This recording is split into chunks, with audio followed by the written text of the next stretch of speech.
और आप सब लोगों को पता है कि जनता ने जनादेश दिया और चुनाव आयोग ने नतीजे सुनाए थे। फिर भी सब लोगों को शुभकामनाएं हैं। जनता ने बदलाव के लिए अपना मत दिया था, चुनाव किया था। भ्रष्टाचार को लेकर के चाहे ब्लॉक थानों में हो या मंत्रालय में हो या नीतीश कुमार जी के 60 बड़े घोटाले हों, बेरोजगारी के मुद्दे पर, महंगाई के मुद्दे पर लोगों ने वोट किया।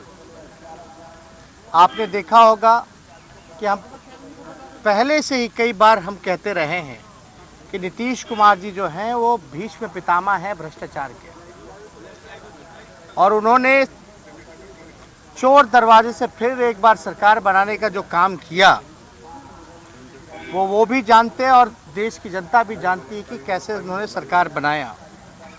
लेकिन सरकार में आने के बाद फिर भी उन्होंने वही काम किया जिसके लिए नीतीश कुमार जी माने जाते हैं। 60 बड़े घोटाले 15 साल में जो उन्होंने किया, और हम लोग लगातार आरोप लगाते रहे कि भीष्म पितामह भ्रष्टाचार के इसलिए हैं क्योंकि जितने भी गुनहगार हैं, भ्रष्टाचारी हैं, उनको संरक्षण देना और बचाव करना ये नीतीश कुमार जी की पुरानी फितरत है। और आप लोगों ने देखा होगा, ये कोई मेरी बात पर तो मोहर लग रहा है जब आईएएस अधिकारी लिख कर रहे हैं चिट्ठी। कई अधिकारियों ने, आईएएस अधिकारियों ने जो जांच करता है, उन्होंने तो खुले तौर पे चिट्ठी में लिखा है कि नीतीश कुमार जी चाहे कितने भी बड़े अपराध या घोटाले हुए हों, उनको नीतीश कुमार जी ने संरक्षण दिया है। ये सिर्फ मैं ही नहीं कह रहा, बल्कि आईएएस अधिकारी भी अब कहने लगे। सरकार बनते ही उन्होंने शिक्षा मंत्री जो बनाया, जो चर्चित भ्रष्टाचार नियुक्ति घोटाला में जो शामिल रहे हैं, उनको उन्होंने शिक्षा मंत्रालय जैसी अहम जिम्मेदारी देने का काम किया। जिस दिन ऑफिस ज्वाइनिंग होती है उस दिन उनका रिजिग्नेशन आता है और फिर एक नए शिक्षा मंत्री को जिम्मेदारी दी जाती है, एक नए व्यक्ति को जिम्मेदारी दी जाती है जिसके कार्यकाल में खुद भी घोटाले हो रखे हों और जिनकी पत्नी के ऊपर सीबीआई जांच चल रहा है, जो कि सुप्रीम कोर्ट में मैटर है। हम तो चाहेंगे कि बिहार बदहाल इसलिए है क्योंकि नीतीश कुमार जी लगातार जो लोग खजाने लूटने वाले लोग हैं उनको इन्होंने बढ़ावा दिया और संरक्षण किया, जांच के नाम पे जीरो। अब जो नए शिक्षा मंत्री हैं जिनको जिम्मेदारी मिली, हम तो चाहेंगे कि बिहार के माननीय मुख्यमंत्री नीतीश कुमार जी को आकर के स्पष्टीकरण देना चाहिए। हर बात पे मुख्यमंत्री का जवाबदेही होना चाहिए। चाहे जो भी घटना, ये फैसले लिए गए, ये मुख्यमंत्री का फैसला था।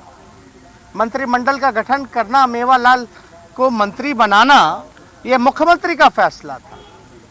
तो मुख्यमंत्री के मुंह में दही क्यों जमा रहता है, ये बिहार की जनता जानना चाहती है। 60 घोटाले होने के बाद भी इनको पूरी तरीके से मुख्यमंत्री आए और नए जो शिक्षा मंत्री बने हैं उनके परिवार के ऊपर क्या गंभीर आरोप है, इसके लिए भी उनको स्पष्टीकरण देना चाहिए। आप लोग तो सब लोग जानते हैं, हम लोगों पे सवाल उठाते थे, अंतरात्मा जागती थी, नैतिकता की बात होती थी, गवर्नर हाउस पहुंच जाया करते थे। अब थोड़ी सी भी लाज शर्म नहीं बची है। जनता ने अपना जनादेश दिया, चोरी से आए तो भी तीसरे नंबर की पार्टी रह गए हैं। और अद्भुत है, देश में ऐसा कोई पार्टी होगा जो तीसरे नंबर पे जिसका मुख्यमंत्री हो। यानी ये जनादेश साफ तौर पे, जो लोग कहा करते थे कि हमारे बलबूते आए हैं विधानसभा, हम नहीं रहते तो जीतते नहीं, तो अब इसका जवाब जनता ने दे दिया है। तो हम लोग कितना भी कुछ भी षड्यंत्र रचा गया हो, लेकिन राष्ट्रीय जनता दल सबसे बड़ी पार्टी उभर कर के आई, सिंगल लार्जेस्ट पार्टी, और लगभग 23.5% से भी ज़्यादा वोटें, जहां बीजेपी को 19% वोटें आई, वहां राष्ट्रीय जनता दल को 23.5% वोटें आई।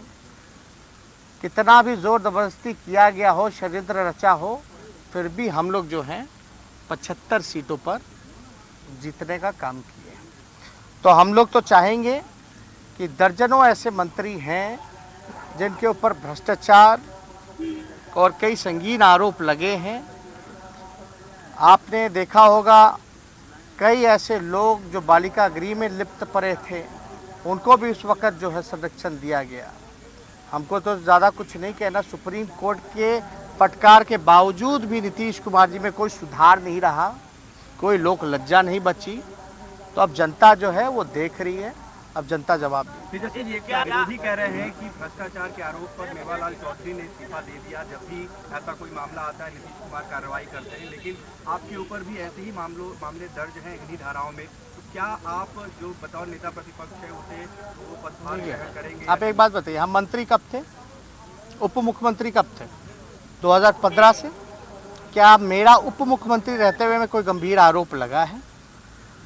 ये तो तब के पॉलिटिकल वेंडेटा, राजनीतिक षड्यंत्र वाले केसेस हैं जब मेरा मूछ नहीं था। तो ये तो जग जाहिर है ना। और हमने तो कई बार कहा है, और पिछले ही विधानसभा में पिछले सेशन का जो रहा, हम पहला व्यक्ति हैं जो कहता रहा कि भाई जल्दी चार्जशीट करो, जल्दी चार्जशीट करो। तो हम तो लगातार कहते रहे, और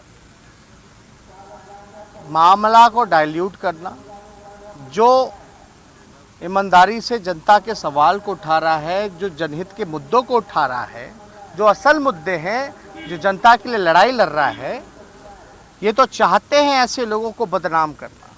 और ये तो इनकी पॉलिसी रही है, पॉलिसी नहीं बल्कि वर्किंग स्टाइल रहा है कि भाई लोगों के मन में एक गलत परसेप्शन, एक धारणा पैदा की जाए। लेकिन आप बताइए ना, हमारे खिलाफ तो किसी IAS अधिकारी ने नहीं बोला। हम तो चैलेंज करते हैं मुख्यमंत्री को, भैया हम 18 महीने उप मुख्यमंत्री रहे, 3 डिपार्टमेंट रहा, एक आरोप सिद्ध कर दो। सुशील मोदी जी कहाँ रह गए, क्यों नहीं सिद्ध कर पाए? तो उनको बयानबाजी के लिए वो कुछ भी स्टेटमेंट दे दें, वो सब जानते हैं।